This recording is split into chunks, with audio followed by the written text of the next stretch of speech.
Hey everyone, my name is Becca. Welcome to my channel. If you are new, welcome. And if you've been with us before for a First Chapter Friday, welcome back.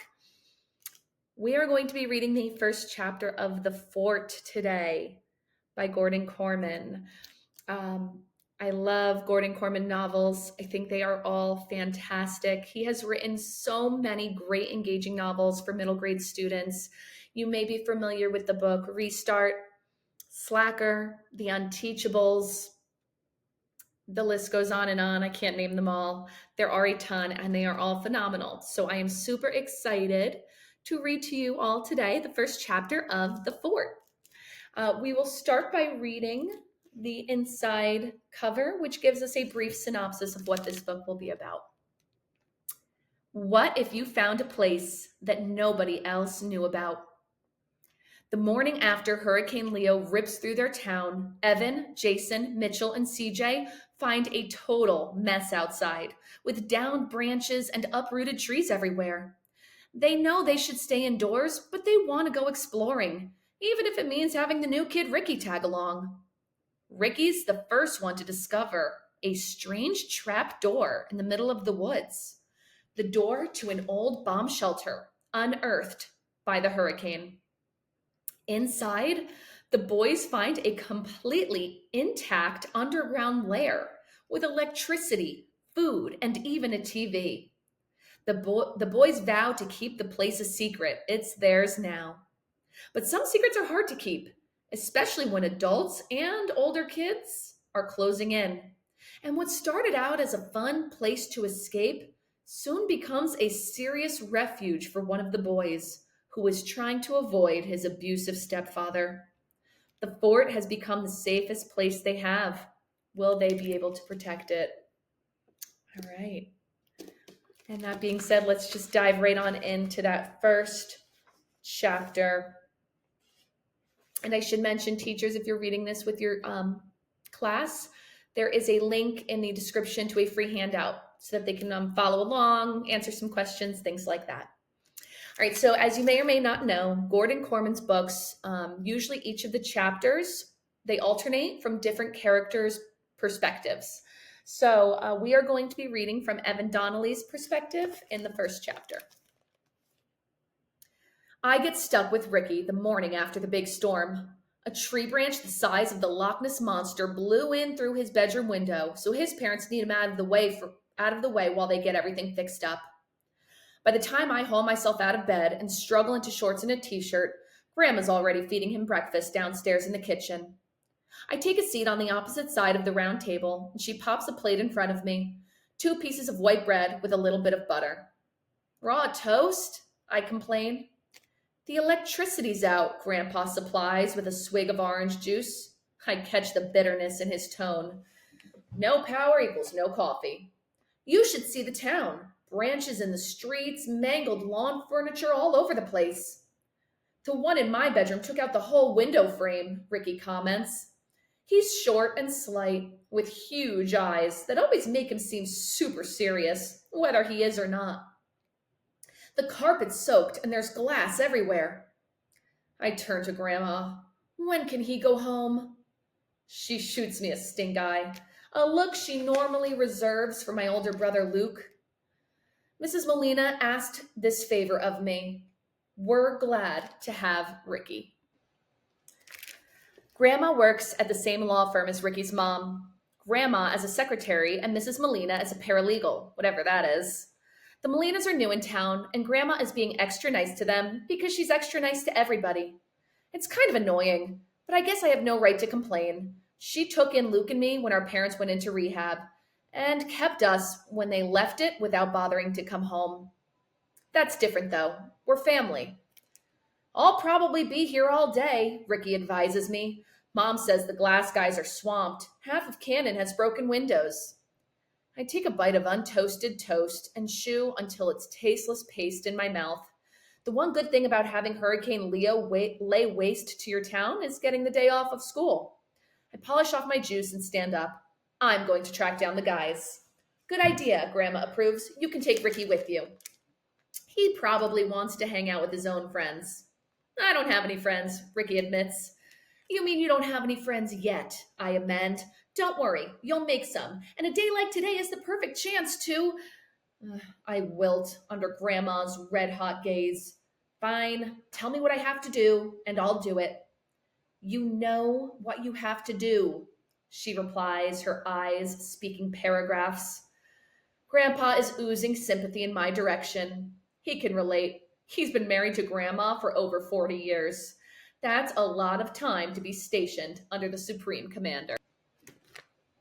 When I step out of the house, it's with Ricky Molina by my side. Lucky me. Grandpa wasn't exaggerating about the state of the town. The streets are an obstacle course of downed branches and shingles that blew off roofs. Debris is everywhere, and power crews move from pole to pole, patching and replacing. Our block alone, 3 big trees have completely uprooted from soggy ground, flipping whole slabs of concrete from the sidewalk and curb. The entire side of Grandma and Grandpa's house is purple from a bombardment of wind-borne blueberries. You can actually smell the crushed fruit like somebody's got a pie in the oven. Ricky wrinkles his nose. Disgusting. I swear, I was just about to say the same thing, but hearing it from Ricky makes me offended on behalf of my grandparents' home and blueberries, which are now my favorite fruit. It could have been worse, I tell him. We could have been pinned to our beds when a giant branch came in through the window. He shrugs. It didn't hit me. I just got some cuts from the broken glass. I should say, I've got nothing against Ricky. He's not even a total stranger. He's in some of my classes at school, although I think he's a little younger than me. Not sure how that works. But in a town like Canaan, you've known your boys since preschool. That's a lot of history compared to some random kid who shows up on the first week of 8th grade. I'm sure he'll make friends eventually. I'm just not going to be one of them. I lead him along Peacock Avenue as we pick our way around the branches and debris on the sidewalk. Some of the stuff we step over is pretty amazing. A weather vane, a smashed skylight, a baby swing, the rusty grill of a barbecue. I reach down and pick up the top half of a 2-piece bathing suit and then ask, how did this get here? Ricky shrugs. Somebody probably hung out their laundry and it blew away. I'll bet the bottom half is on its way to Bermuda. More like Canada, I muse, picturing the TV news projection of the path of Hurricane Leo. Mitchell Worth and CJ Scudo are waiting at our meeting place by the trail that leads into the woods. Wiry, dark-haired CJ is narrating the play-by-play of his latest death defier, a skateboarding drag down the railing at the front steps of the Canaan Public Library. I'm sliding along, wind blowing through my hair, when this little old lady grabs a hold of the banister like it's tug of war and starts up the stairs. Well, I can't just plow her down, right? So I jump her and nail it. Almost. When he's telling the story, his mouth moves a mile a minute. Blonde Mitchell examines the scabby scrape on the whole side of CJ's face. Did it hurt? He wants more details. Mitchell always wants more details, especially when they're gory. No, it didn't hurt, CJ snaps sarcastically. It felt like landing on a featherbed. He turns to me, his brow furrowing as he takes in my companion. What's with him? You guys know Ricky from school, I explain. His mom works with my grandma. Yeah, but what's he doing here? Mitchell probes. He's staring at Ricky like the kid's in a specimen jar or something. Mitchell has obsessive compulsive disorder. Excuse me. OCD for short. It hits different people in different ways. In Mitchell's case, it means he doesn't like unexpected twists, among other things. Am I late? The voice is distant, but it booms like thunder. Tall, athletic Jason Brax rides up, bent over the handlebars of his silver racing bike. Sorry, I'm with my dad this week. I had to help him mop out the kitchen. We left the window open last night because we burned the chili. The smoke went out, but the hurricane came in. Everything about Jason is larger than life. His voice, his mane of wind-blown brown hair. Even his shoulders are broader and more adult-sized than the rest of ours. He falls silent when he sees Ricky standing with us. The hurricane came into my house too, Ricky supplies. A big branch blew through my bedroom window. Ricky's with me, I confess. while his folks get his room fixed up. But Evan, Jason protests, we're going to, it's supposed to be a secret, right? I can keep a secret, Ricky promises. You can't keep it because it isn't your secret, Mitchell puts in with his usual flawless logic. I sigh. I have a feeling our secret is blown all over the woods. Just look around you. The whole town is a disaster area. Imagine what the storm did to a few tarps. Maybe the trees protected it, Jason suggests, hopefully. Protected what? Ricky probes. Wouldn't you like to know? Mitchell shoots back. Not that I'm the world's greatest Ricky protector, but this is working itself up to be a giant fight over nothing. We built a fort in the woods. A secret fort, Mitchell interjects, his voice urgent, like he can stop me now. So that's where we're going, I finished, to check on it and see if it's still standing. It won't be, CJ predicts mournfully. Only one way to find out, decides Ricky. Let's go see. The chorus of protest is drowned out by the roar of an unmuffled car engine. Louder yet is the pounding bass coming from the beat-up convertible's sound system. The fire engine red Mustang comes barreling down the street, swerves to avoid a fallen TV satellite dish, and screeches to a halt in front of us. Morning, losers, my brother Luke greets us from the passenger seat.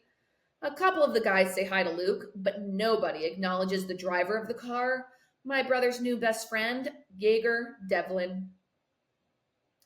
Gentlemen, Jaeger greets us in his oily way, his smile oozing fake charm.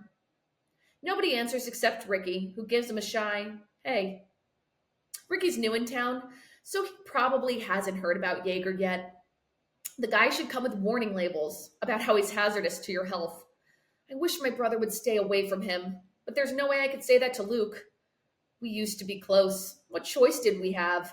When our parents went off the rails and our family fell apart, all we had was each other. But ever since Jaeger's been in the picture, Luke's been a straight-up jerk. I haven't liked being around him much lately. Scariest of all is the look in his eyes.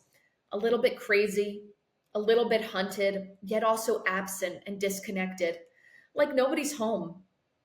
Our parents looked like that just before they spiraled out of control and left us. If that's starting to happen to Luke, I don't know if I'm going to be able to handle it. That's why I hate Jaeger. Reason number 17. There are all kinds of reasons to hate Jaeger. What's in the woods? Jaeger asks us. Nothing, Mitchell stammers. Why would you think we're going to the woods? Without changing his bland expression to indicate any interest whatsoever, Jaeger inclines his head to indicate Ricky, who's a few yards behind us, clearly starting along the trail. I want to see the uprooted trees, Ricky replies smoothly. It's got to be crazy in there. So many tangled root systems. Luke makes a face. Sounds boring. Plenty of damage around town. That's what we're checking out.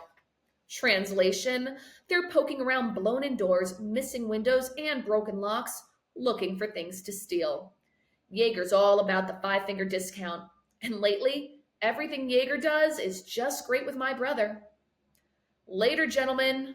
Jaeger throws the Mustang in gear and lurches forward 10 feet so his twin tailpipes are pointing at us.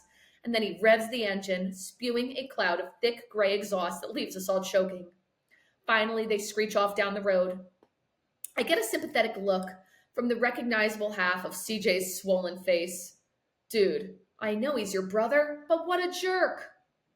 Yeah, Mitchell adds, brushing at his hair as if he could wipe the smoke off. What are you going to do about him? Let's just find our fort, I mumble, starting along the trail after Ricky. I know from hard experience, there's nothing you can do when someone you're close with messes up big. Luke knows too. He was right there with me watching it happen. All right, so that was the first chapter of The Fort. And again, that was written from Evan's perspective. And we see that Evan is dealing with the absence of his parents in his life and the relationship with his brother. But all of the characters in this book are also dealing with their own personal issues. And so as you read more of the book, you'll get to dive into each of the characters and their struggles. So highly recommend you pick up this book. If you enjoyed this first chapter Friday, I would love if you could like or subscribe. It means a lot. All right. Until next time, everyone. Happy reading.